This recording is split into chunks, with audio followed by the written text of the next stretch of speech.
Hi friends, நம்ம விஜய் மல்லி ஸ்டோரியில் வந்து பார்த்தீங்கன்னா வெண்பா பண்ணது கரெக்டாக தப்பா அப்படின்னே தெரியலைங்க. ஏன்னா வெண்பா குட்டி போன எபிசோடை பொறுத்த வரைக்கும் வந்துட்டு செமத்தியாக வந்துட்டு பார்த்தீங்கன்னா அந்த கும்பல் கூட மாட்டினது மட்டும் இல்லாமல் அந்த குழந்தைக்கு வந்துட்டு ஃபிக்ஸும் வந்திருக்கு. ஸோ அதுக்காக வந்து பார்த்தீங்கன்னா வேறு வழியே இல்லை. இந்த குழந்தைய தான் வந்து பார்த்தீங்கன்னா ஹார்ட் வந்து டிரான்ஸ்ஃபார்ம் பண்ணுறதுக்காக வந்து பார்த்தீங்கன்னா பெரிய யாரோ ஒரு பார்ட்டி கிட்ட வந்து சிக்கியிருக்காங்க அப்படிங்கிறது தெரியுது. ஸோ அதுக்காகவே வந்து பார்த்தீங்கன்னா கழுகு வந்து காத்துட்ருக்கிற மாதிரியே வந்துட்டு இந்த 2 பேரும் வந்து ஹாஸ்பிட்டலில் காத்துட்ருக்காங்க. ஸோ எப்படியாவது வெண்பாவுக்கு வந்து சரி பண்ணிவிட்டு அங்கேருந்து கூட்டிகிட்டு போகணும்னு நினச்சிட்ருக்காங்க.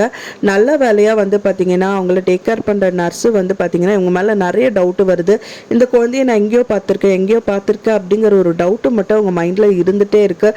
ஸோ அதுக்காக வந்து பார்த்திங்கன்னா அவங்க கூட ஒர்க் பண்ணுற கலீக் அவங்ககிட்டையும் வந்து டிஸ்கஸ் பண்ணுறாங்க. இருந்தவங்க ஒரு பெருசாக வந்து அவங்க எடுத்துக்காமல் அங்கேருந்து கிளம்பிடுறாங்க. இருந்தாலும் அவங்க மைண்டில் வந்து இல்லையே இந்த குழந்தைய நான் எங்கேயோ பார்த்துருக்கேன், அந்த பொண்ணு ஏதோ யூடியூப் சேனல் ஏதோ பண்ணுதா, அவங்க சொந்த பேரில் பண்ணிட்டு இருக்கா அப்படிங்கிற மாதிரி நிறைய கேள்விகள் இருக்குது. பட் ஆனால் அந்த குழந்தையோட பேர் மட்டும்தான் அவங்களுக்கு தெரிஞ்சிருக்கு. மற்றபடி அவங்களோட கான்டாக்ட் நம்பர்ஸ், அவங்க பேரண்ட்ஸோட டீட்டெயில்ஸ் எதுவுமே அவங்களுக்கு தெரியாது.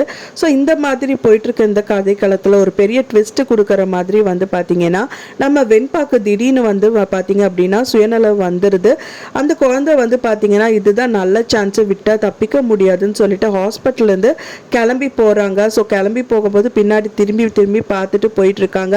ஸோ இந்த தடவையாவது நல்லபடியாக அவங்க தப்பிச்சிருவாங்களா, இல்லை அந்த 2 தடிமாட்கள் இருக்காங்க பார்த்தீங்களா, ஸோ அவங்க கையில் கிடச்சிருவாங்களாங்கிற மாதிரி நிறைய விஷயங்கள் போயிட்டுருக்கு. ஒரு பக்கம் வந்து பார்த்திங்கன்னா விஜய்க்கும் மல்லிக்குமான கிளாஷு நாளுக்கு நாள் வந்து ஜாஸ்தி ஆகிட்டே இருக்கு. அவங்க வீட்டில் வந்து பார்த்திங்கன்னா மல்லி வந்து டேக் கேர் பண்ணக்கூடாதுன்னு சொல்லிட்டு பார்த்திங்கன்னா மென்ன ஒருத்தரை வந்து அப்பாயிண்ட் பண்ணியிருக்காரு விஜய். ஸோ அவர் தான் பார்த்துக்கணுன்னா அவரும் பெருசாக பார்த்துக்கிறது இல்லைன்னு மல்லிக்கு ரொம்ப டென்ஷன் ஆகுது. ஸோ அந்த மாதிரி போயிட்டு இருக்கும்போது அவங்க கன்சீவான விஷயத்த ராஜி எப்படியாவது வந்து விஜய்கிட்ட சொல்லிடணும்னு வந்து முயற்சி பண்ணுறாங்க. ஆனால் அவங்க வாயிலேருந்து சொல்வாங்கன்னு பார்த்தா அவங்க சொல்லவே மாட்டேங்கிறாங்க. ஸோ அதுக்கு நம்ம என்ன பண்ணலாம் அப்படின்னு சொல்லிட்டு யோசிச்சுட்டு இருக்கும்போது இப்போ நிஷாக்கு கால் பண்ணி பேசும்போது அவங்க ஒரு ஐடியா கொடுக்குறாங்க. என்னதான் இருந்தாலும் கன்சீவ் ஆனவங்களுக்கு வந்து பார்த்தீங்கன்னா ஸ்கேன் ரிப்போர்ட் எல்லாம் எடுத்திருப்பாங்க. ஸோ அதை வந்து விஜய் கண்ணு முன்னாடி வைக்கிற மாதிரி வச்சுட்டிங்கனாலே போதும். இதுக்கப்புறம் வந்து விஜயே வந்து மல்லிகிட்ட இந்த விஷயமா கேட்பாரு. ஸோ ஒரு பெரிய பூகம்பம் வெடிக்குங்கிற மாதிரி அவங்க நினச்சிட்டு இருக்காங்க. ஸோ அதுக்குள்ளேயே வெண்பா குட்டி எப்படியாவது தப்பிச்சு மல்லி விஜய் கையில் கிடைச்சாதான் உண்டு அப்படிங்கிற மாதிரி நிறைய விஷயங்கள் போயிட்டுருக்கு. ஸோ வெண்பா குட்டி இந்த தடவையாவது தப்பிச்சு எப்படியாவது வந்துடணும். இப்போவும் மாட்டிட்டாங்கன்னா ரொம்பவே கஷ்டமாக போயிடணும். அப்படியே இல்லாட்டா அங்கே இருக்கிற நர்ஸ் வந்து ஒரு நல்லவங்க. ஸோ அவங்களுக்கு எப்படியாவது மல்லி நம்பர் ஏதாவது கான்டாக்டில் கிடச்சிட்டா பரவாயில்ல. வெண்பா குட்டி அவங்கள நம்பி மல்லியோட நம்பர் கொடுத்துட்டா பரவாயில்ல. ஏன்னா முதல்ல அவங்க வந்து ஒருத்தவங்களை நம்பி தான் வந்துட்டு அவங்க விஷயங்கள் சொல்லிட்டு வெண்பா குட்டி மாட்டிக்கிறாங்க. ஒருத்தவங்கிட்ட தப்பிச்சு இன்னொருத்தவங்கிட்ட மாட்டின மாதிரி மாட்டிக்கிட்டாங்க. ஸோ அதனால ஒரு சமயம் அவங்க நம்பாமல் போயிடுவாங்களோங்கிற மாதிரி நிறைய விஷயங்கள் மனசில் போயிட்டுருக்கு.